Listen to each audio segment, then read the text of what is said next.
just that's such a stretch for me. The one that just I can't understand this every time is the fascists. Okay, like Joe's talked about. Mussolini was killed in the spring of 1945.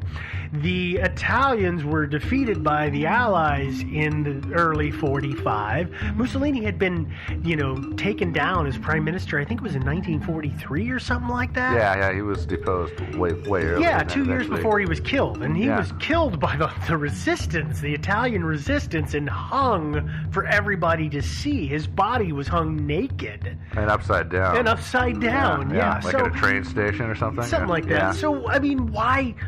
If the leader has obviously been taken down and the party's in disarray, why would this one family be targeted for saying bad things against Mussolini? Thousands of miles away. Maybe the Sauter family was actually fleeing. Maybe he was the son of someone really important in Italy, and they had come because he was fleeing. Stop making that face. I'm trying to fill this argument. Yeah. There's no, you're right. There's just I mean, even the Sauters themselves, I don't think ever speculated about anything like that.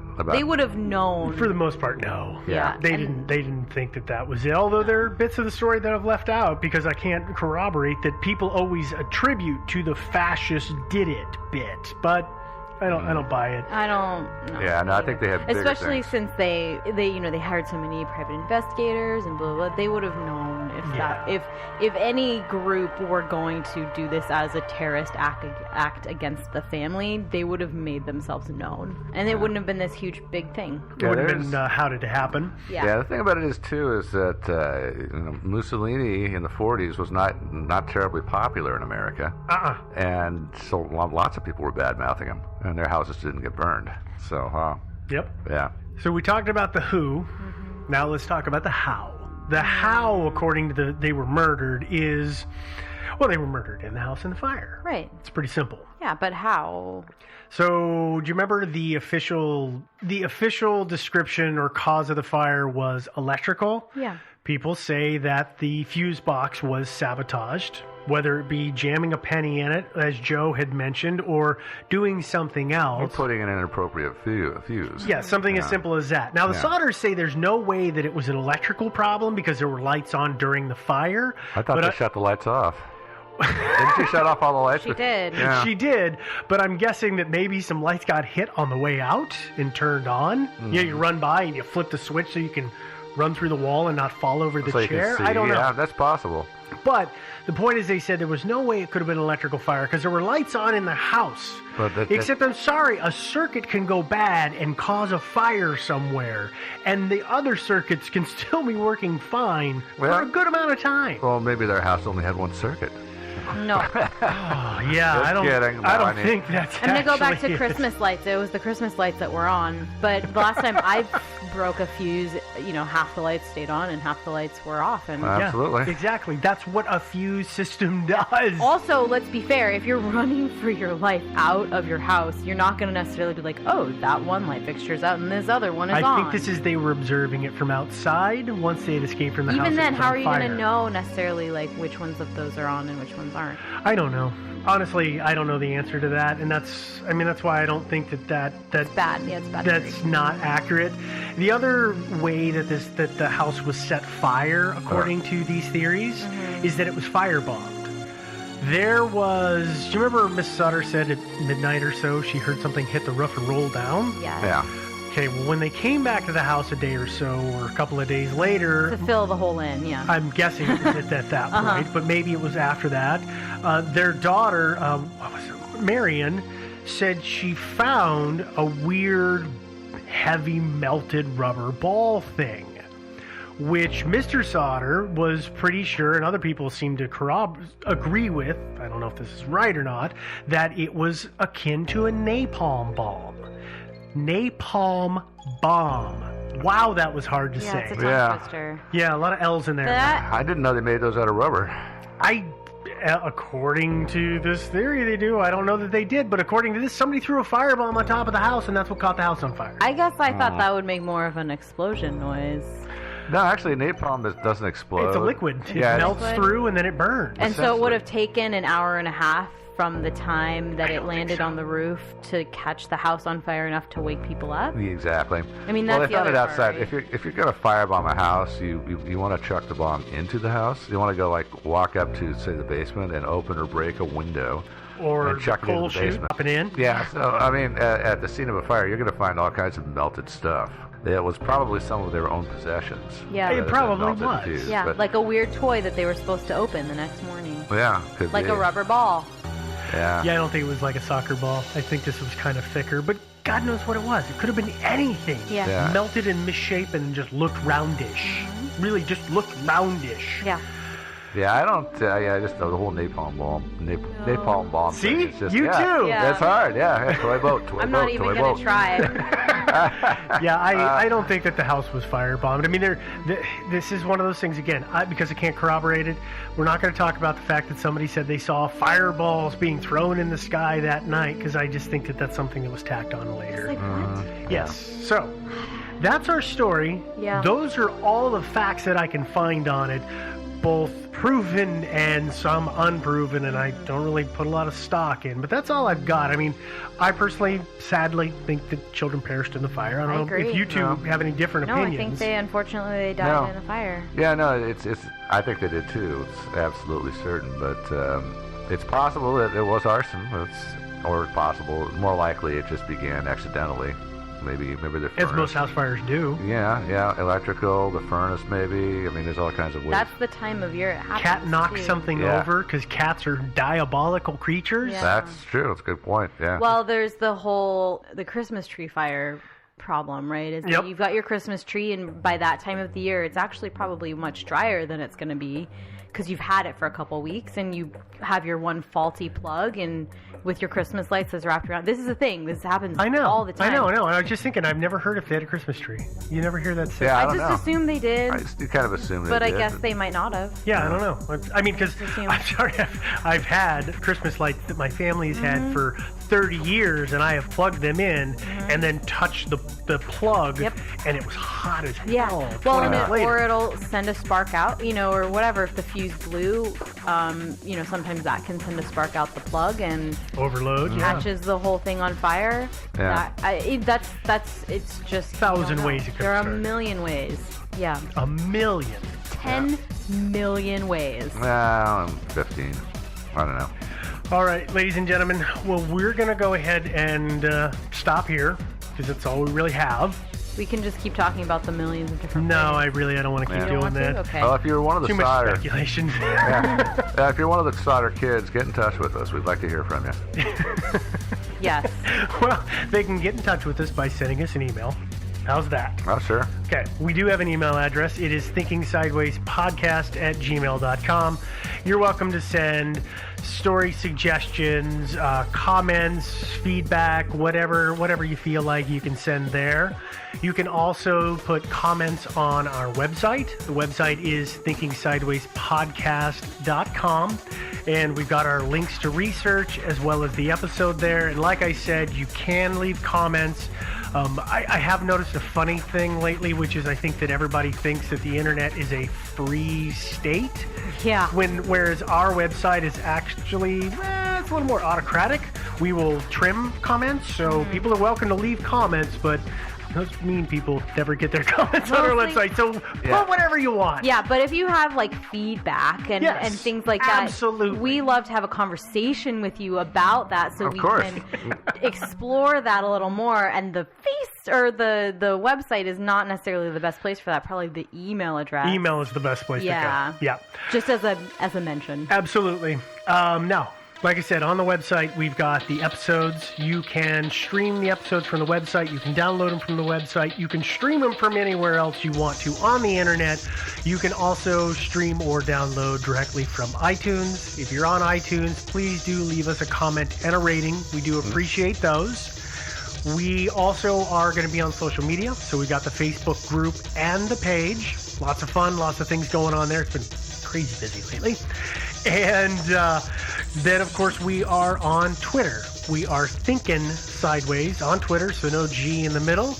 And last but not least, if you're enjoying the podcast and you're enjoying what we do and you'd like to help out, visit Patreon. It's patreon.com/thinking-sideways. Totally volunteer system if you want to take part in that. That's all we have. Yeah. Wow, I got everything. Man, didn't even have to look at the list this time. Wow. After 2 years, finally got it down. Yeah. All right, ladies and gentlemen. Well, we are going to get out of here. Next week, we will be doing more of Thinking Sideways Most Wanted. We've got a special one for you. We're not going to tell you what it is because we're jerks that way, but you'll just have to wait. Yeah. It's mega exciting. So exciting. Yeah. We'll talk to you guys next week. Ta-ta, everybody. Bye, guys.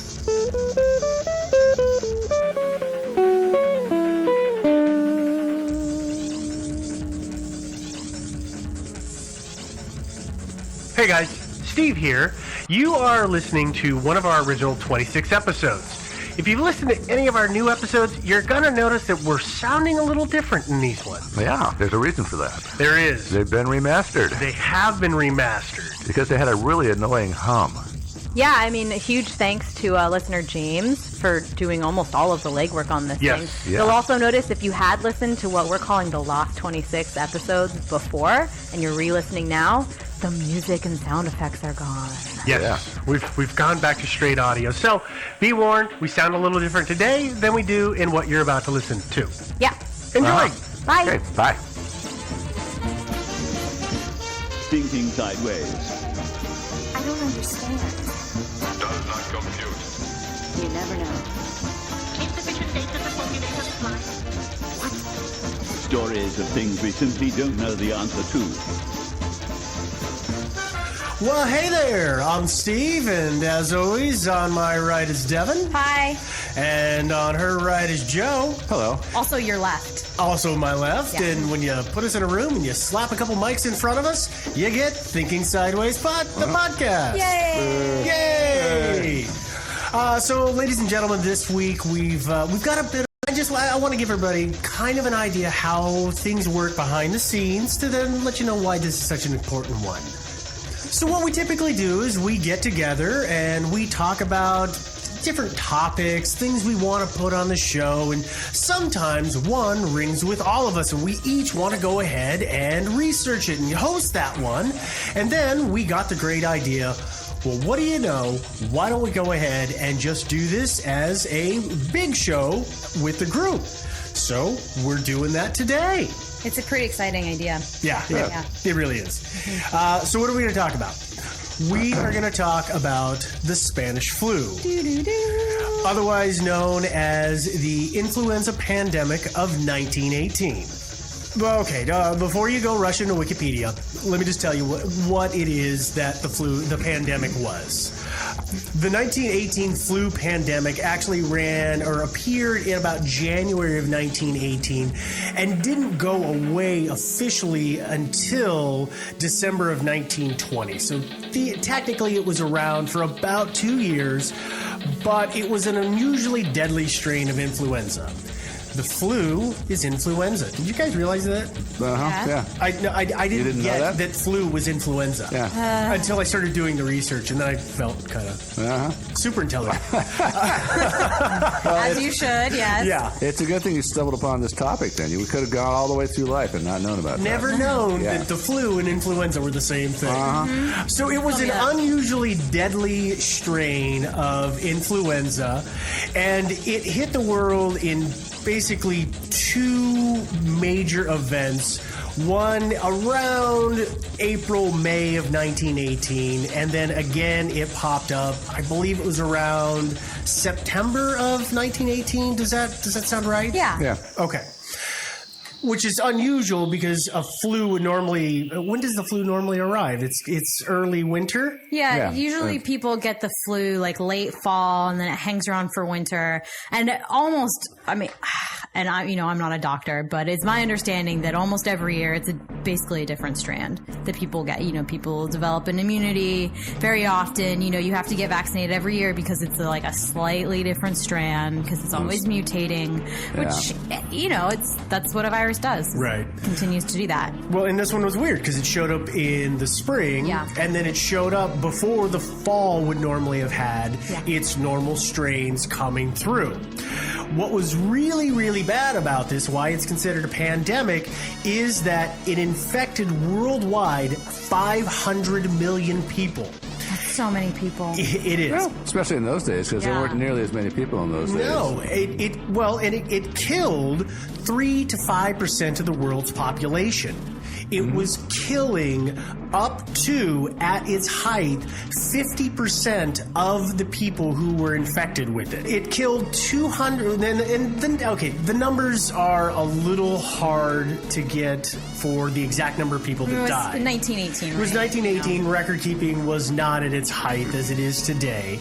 The numbers that I found range from 20 to 100 million people died in that year-plus time frame from this influenza. Then you tack on all the millions who were slaughtered in the trenches of World War II, or World War I, World War I, which was happening at the exact same time. Yeah, the human race took a big setback in those couple of years. Did. Yeah, we really, seriously, I mean, the world might be a much different place today. Yeah. I mean, that's a huge chunk of a generation. Yeah. Of several generations, actually. Yeah, the economic loss, and also a certain number of geniuses probably died. People who would have invented like the anti-gravity beam or something like that.